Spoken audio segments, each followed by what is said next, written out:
नमस्कार छात्र मित्रों, मैं Shri M B Patil sir, MA BEd Hindi, Shri Shivaji Vidyalaya Mahagaon, तहसील गडिंग्लज, जिला कोल्हापुर। आज मैं इस वीडियो के अंतर्गत हिंदी लोक भारती कक्षा 10वीं के पाठ्य पुस्तक में रखा गया तीसरा पाठ, जिसका नाम है वाह रे हमदर्द, जिसके लेखक है घनश्याम अग्रवाल। इसका प्रारंभिक परिच्छेद पिछले वीडियो के अंतर्गत हम देख चुके हैं। इसके आगे का अध्यापन मैं इस वीडियो के अंतर्गत आपको करा रहा हूं। आपको मैंने जो आशय पढ़ाया है उसका सारांश मैं यहाँ बता रहा हूं। लेखक घनश्याम अग्रवाल जी हास्यव्यंग निबंध में लिख रहे हैं कि वे पूंजीवादी और समाजवादी अर्थव्यवस्था का भाषण सुनकर आ रहे थे। रास्ते में अचानक उनकी साइकिल का और कार का अर्थात कार की दुर्घटना हो गई है। इसके कारण उनकी टांग टूट गई है। जहां दुर्घटना हुई है, लोग वहां इंसानियत दिखाने के लिए जमा हो गए हैं। लेखक बेहोश हैं और इसके आगे का अध्यापन हम इस वीडियो के अंतर्गत कर रहे हैं। लेखक लिख रहे कि आंख खुली, मैं बेहोश था। आंख खुली तो मैंने अपने आप को एक बिस्तर पर पाया। अर्थात लेखक बेहोश थे, दुर्घटना होने के कारण साइकिल से गिर गए थे। कार से उनकी साइकिल की भिड़ंत हो गई थी और लोगों ने उनको एक अस्पताल में भर्ती किया था। और इसलिए लेखक लिखते कि जब मुझे होश आया, मेरी आंख खुली, तो मैंने अपने आप को, खुद को बिस्तर पर लेटा पाया। इर्द गिर्द, ये शब्द युग्म है बच्चों, इर्द गिर्द मेरे आसपास कुछ परिचित अपरिचित चेहरे खड़े थे।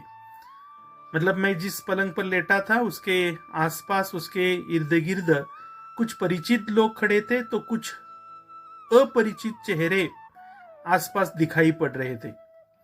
आंख खुलते ही उनके चेहरों पर एक उत्सुकता की लहर दौड़ाई। जैसे मेरी आंख खुली तो मुझे मेरे आसपास जो भी लोग खड़े थे उनके चेहरे पर उत्सुकता की लहर दौड़ाई। मैंने कराहते हुए उन लोगों में से किसी को पूछा, मैंने कराहते हुए पूछा कि मैं कहाँ हूं। अर्थात मैं बेहोश था, इसलिए मुझे समझ में नहीं आया अचानक मैं कहाँ आया हूं। तो मैंने पूछा कराहते हुए कि मैं कहाँ हूं। बच्चों, इस वाक्य पर जरा गौर कीजिएगा। मैंने कराहते हुए पूछा मैं कहाँ हूं। ये वाक्य जो है वो वाक्य विराम चिन्हों का उपयोग कीजिए, अर्थात उचित विराम चिन्ह भरिए। इसके लिए ये वाक्य आपको पूछा जा सकता है। मैंने कराहते हुए पूछा मैं कहाँ हूं। तो लेखक ने पूछा लोगों से कि मैं कहाँ आया हूं। किसी ने कहा आप सार्वजनिक अस्पताल के प्राइवेट वार्ड में हैं। एक सार्वजनिक अस्पताल में आपको लाया गया है, सरकारी अस्पताल। सार्वजनिक अस्पताल का अर्थ बच्चों सरकारी अस्पताल। एक उस सरकारी अस्पताल के प्राइवेट वार्ड में है। प्राइवेट वार्ड परिच्छेद में आए हुए अंग्रेजी शब्द लिखिए, तो इसमें प्राइवेट वार्ड ये अंग्रेजी शब्द है। तो अर्थात एक प्राइवेट विभाग में है, खासगी विभाग में आपको दाखिल किया है। आपका एक्सीडेंट हो गया था। किसी एक चेहरे ने कहा कि आपका एक्सीडेंट हो गया था। एक्सीडेंट अंग्रेजी शब्द, एक्सीडेंट यानी दुर्घटना, हिंदी पर्यायवाची शब्द दुर्घटना। आपका एक्सीडेंट हो गया था, सिर्फ पैर का फ्रैक्चर हुआ है। कोई चिंता न कीजिए, आपके पैर का केवल फ्रैक्चर हुआ है। फ्रैक्चर अंग्रेजी शब्द। पैर थोड़ा सा टूटा है, पैर की हड्डी टूटी है, पैर में थोड़ा सा फ्रैक्चर हुआ है। अब घबराने की कोई बात नहीं है। ऐसा एक चेहरा इतनी तेजी से जवाब देता है कि लगता है कि मेरे होश आने तक वह इसीलिए रुका रहा कि अब मैं अपनी टांगों की ओर देखता हूं। अर्थात लेखक ने कहा यहां, एक चेहरे ने तेजी से जवाब दिया। क्या कहा कि आप एक सार्वजनिक अस्पताल के प्राइवेट वार्ड में हैं, आपका एक्सीडेंट हो गया था, सिर्फ पैर का फ्रैक्चर हुआ है, अब आपको कोई घबराने की बात नहीं है। ये एक व्यक्ति ने, एक चेहरे ने, मतलब एक व्यक्ति ने तेजी से इसका उत्तर दिया, ये जवाब दिया। मुझे ऐसा उसका तेजी से उत्तर सुनकर लगा कि शायद वो ये उत्तर देने के लिए ही इसीलिए रुका रहा अब तक यहाँ, नहीं तो वो कब का गया होता। अर्थात शायद उसे ये दिखाना होगा, वो दिखाना चाहता होगा मुझे कि मैं आपको ले आया हूं, मैंने आपकी फिक्र की है, मैंने आपके प्रति हमदर्दी जताई है, मैंने आपको सार्वजनिक अस्पताल में भर्ती किया है, मेरे कारण आप सकुशल हो। शायद ये दिखाना चाहता हो, इसलिए वह अब तक वहां रुका रहा। उसका उत्तर सुना मैंने, अब मैं अपनी चिंता करने लगा। अब मैं अपनी टांगों की ओर देखता हूं।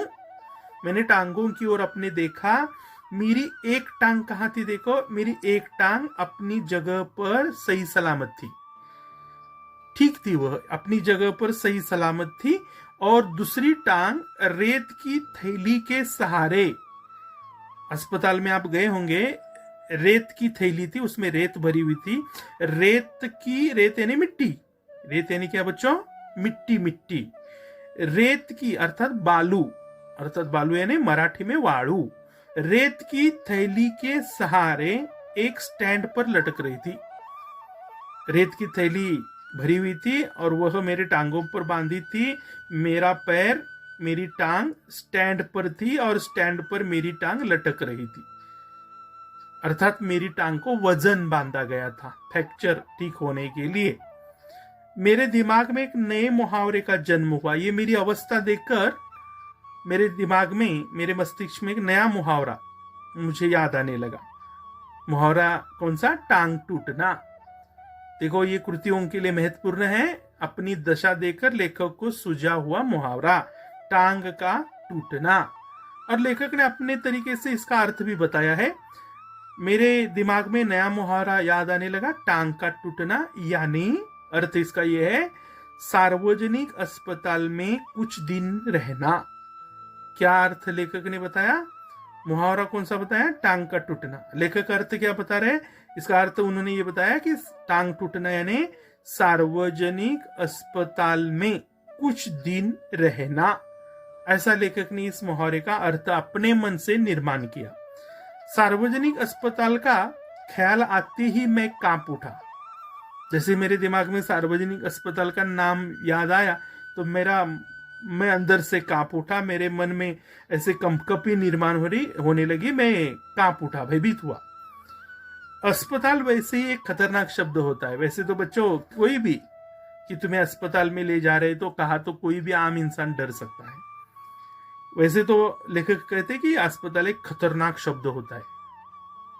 फिर यदि उसके साथ सार्वजनिक शब्द चिपका हो, अस्पताल के साथ सार्वजनिक शब्द अगर चिपका हो, तो समझो आत्मा से परमात्मा के मिलन होने का समय आ गया।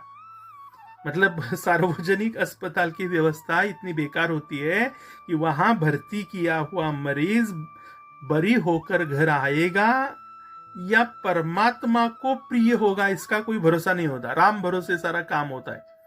और इसलिए लेखक लिख रहे कि सार्वजनिक अस्पताल ने आत्मा से परमात्मा के मिलन होने का समय आता है, ऐसा लेखक को लगता है वहां की दशा देखकर, सार्वजनिक अस्पतालों की अवस्था देखकर। अब मुझे यूं लगा कि मेरी टांग टूटना मात्र एक घटना है और सार्वजनिक अस्पताल में भर्ती होना एक दुर्घटना है। महत्वपूर्ण से ये वाक्य है बच्चों। लेखक के दृष्टि से घटना कौन सी और लेखक के दृष्टि से दुर्घटना कौन सी? तो लेखक को लगने लगा कि टांग का टूटना मात्र एक घटना, मात्र यानी सिर्फ, टांग टूटना मात्र एक घटना है, वो दुर्घटना नहीं है। परंतु सार्वजनिक अस्पताल में भर्ती होना ये मेरे अर्थ से दुर्घटना है, ऐसा लेखक सोचते हैं। ध्यान दीजिए, क्योंकि कृति में महत्वपूर्ण कृति आती है। लेखक की दृष्टि से घटना कौन सी और लेखक की दृष्टि से दुर्घटना कौन सी? टांग का टूटना एक घटना है लेखक की दृष्टि से, और दुर्घटना कौन सी है? सार्वजनिक अस्पताल में भर्ती होना, ये लेखक की दृष्टि से दुर्घटना है। आज की इस वीडियो में बच्चों इतना ही अध्ययन काफी है। आगामी पाठ हम आगामी वीडियो में सीखने का प्रयास करेंगे। तब तक के लिए आपका दिन शुभ हो, मंगलमय हो। धन्यवाद।